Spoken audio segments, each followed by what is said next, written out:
বগুড়া ৬ আসনের উপনির্বাচনে বেসরকারিভাবে জয়ী হয়েছেন ধানের শীষের প্রার্থী রেজাউল করিম বাদশা।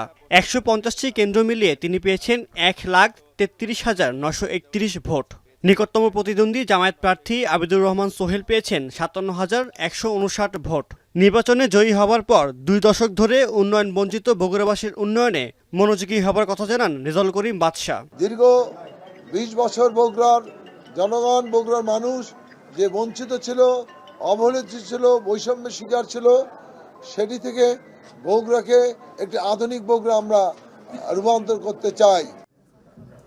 বগুড়ার মতো শেরপুরেও বিপুল ভোটে জয়ী হয়েছেন বিএনপি প্রার্থী। জামায়াত প্রার্থী মোহাম্মদ মাসুদুর রহমানকে ১,১৯,০০০ ভোটের ব্যবধানে পরাজিত করেন বিএনপি প্রার্থী মাহমুদুল হক রুবেল।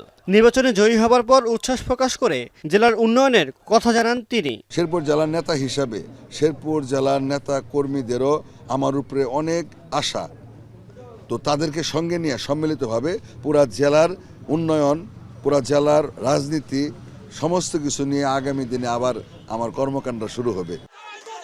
যদিও নির্বাচনে অনিয়মের অভিযোগ এনে বিকেলেই ভোট বর্জন করেন জামায়াতের প্রার্থী মাসুদুর রহমান, তবে নির্বাচনে কোনো অনিয়ম হয়নি বলে জানান জেলা রিটার্নিং কর্মকর্তা। একটা দলীয় সরকারের অধীনে একটা নির্বাচন সুষ্ঠু হয় এটা কখনোই সম্ভব নয়। সারা বাংলাদেশে 2টি মাত্র কেন্দ্র, তার মধ্যে শেরপুর 3 আসনে 1টি মাত্র কেন্দ্র। এই 1টি কেন্দ্রকেও সুষ্ঠু নির্বাচন করা সম্ভব হলো না।